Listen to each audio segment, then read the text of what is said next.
Sebagaimana Rasulullah SAW pernah bersabda dalam satu hadis mulianya, idza matal insan, apabila seorang manusia meninggal dunia, inqata amaluhu, terputus amalnya, illa min thalatha, kecuali 3 perkara. Yang pertama disebutkan,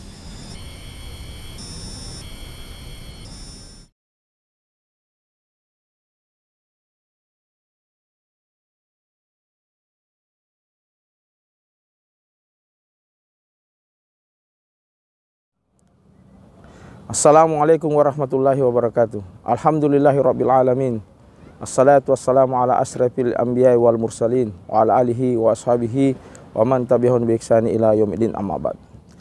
Ikhwanu fillah, bersyukur kepada Allah Subhanahu wa taala dengan selalu lisan ini mengucapkan alhamdulillahirabbil alamin, dan bersalawat kepada baginda Rasulullah Muhammad sallallahu alaihi wasallam dengan selalu mengucapkan lisan ini Allahumma salli ala sayyidina Muhammad wa ala ali sayyidina Muhammad.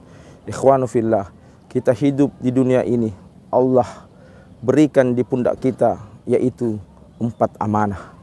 Dan amanah ini kita akan pertanggungjawabkan nanti di akhirat kelak. Tepatnya yaitu di padang mahsyar. Kita akan ditanyakan oleh Allah Subhanahu wa taala. Sebagaimana Rasulullah sallallahu alaihi wasallam pernah bersabda dalam satu hadis mulianya. Kalau Rasulullah sallallahu alaihi wasallam, la tazulu qadamal 'abdi yaumil qiyamah hatta yus'ala an arba'i. Tidak bergerak kaki seorang hamba di hari kiamat sebelum ditanyakan 4 perkara. Yang pertama kata Rasulullah sallallahu alaihi wasallam, an umrihi fi ma afnahu. Umurnya dihabiskan untuk apa? Yang kedua, an jasadihi fi ma ablahu. Dan jasadnya hancur karena apa? Yang ketiga kata Rasulullah sallallahu alaihi wasallam, al ilmihi madza amila fihi. Dan ilmunya diamalkan untuk apa? Dan yang terakhir kata Rasulullah sallallahu alaihi wasallam, an malihi min aina taksabahu wa fi ma anfaqahu. Dan hartanya dari mana dia dapatkan dan kemana dibelanjakan. Ikhwanu fillah, umur kita sejak kita balik Allah akan pertanyakan sampai umur kita sekarang ini. Apakah umur kita habiskan ketaatan kepada Allah Subhanahu wa taala, atau umur kita habiskan dengan penuh dengan maksiat dan dosa?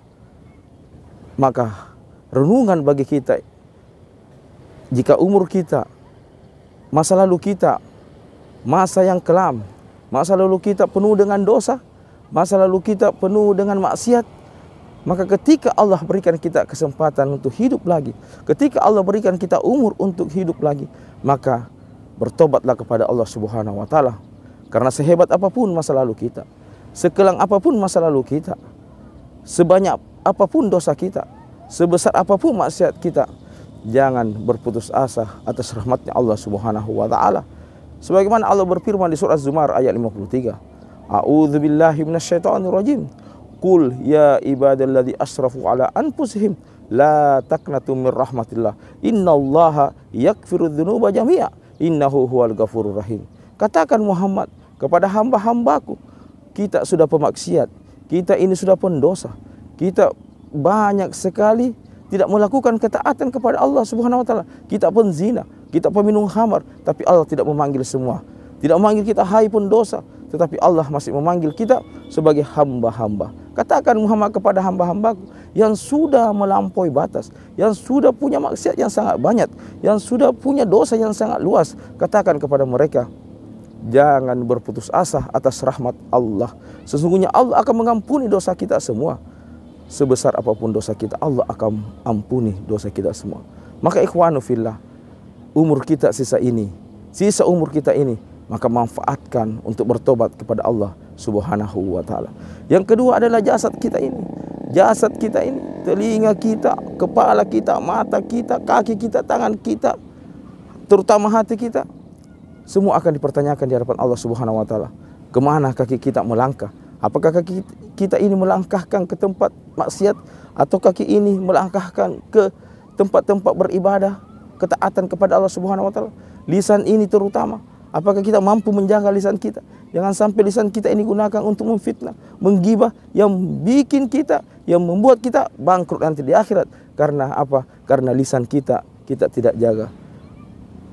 Ikhwanu fillah, ilmu kita ini kita amalkan untuk apa? Apakah kita punya ilmu setelah berdakwah, setelah paham tentang ilmu agama? Apa kita amalkan? Atau hanya kita mengetahui saja, tidak mengamalkannya? Maka pertanggungjawabannya nanti di akhirat kelak. Yang kedua adalah ilmu kita. Apa kita bangga dengan ilmu kita? Kita punya ilmu agama, ingin dipuji orang, ingin mendapatkan keuntungan dunia, maka ini juga akan kita pertanggungjawabkan nanti di akhirat kelak. Kalau ilmu kita hanya mendapatkan kepentingan dunia saja, ingin mendapatkan suatu kenikmatan yang hanya sementara ini, maka di akhirat kelak kita tidak mendapatkan apa-apa tentang ilmu yang kita miliki. Dan yang terakhir adalah harta kita. Harta kita ditanyakan dua pertanyaan. Kalau amanah yang tiga ini hanya satu pertanyaan, tapi ketika amanah tentang harta, dua pertanyaannya. Min aina taksabahu wa fi ma anfaqahu? Dari mana dia dapatkan dan kemana dia belanjakan? Harta yang kita makan akan menjadi kotoran. Harta yang kita pakai akan menjadi lapuk. Tapi harta yang kita infakkan, harta yang kita sedekahkan di jalan Allah, itulah harta yang akan menolong kita di alam barzah, di padang mahsyar, sampai masukkan kita ke dalam surga. Ikhwanu fillah,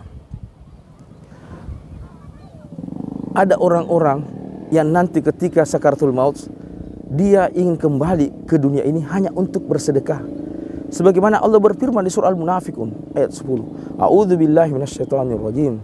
Wa anfiqu mimma razaqnakum min qabli ayyatiya ahadakum maut fa yaqula rabbi laula akhartani ila ajalin qarib fa asaddaqu wa aku minas solihin. Allah berfirman, wa anfaqu, infakkan. Demi Allah saya katakan, demi Allah, tidak ada uang di kantong kita, tidak ada baju yang kita pakai, tidak ada sebiji nasi yang masuk ke dalam tubuh kita. Itu adalah rezeki Allah. Maka Allah katakan, infakkan semua itu sebelum datang kematian di antara kita.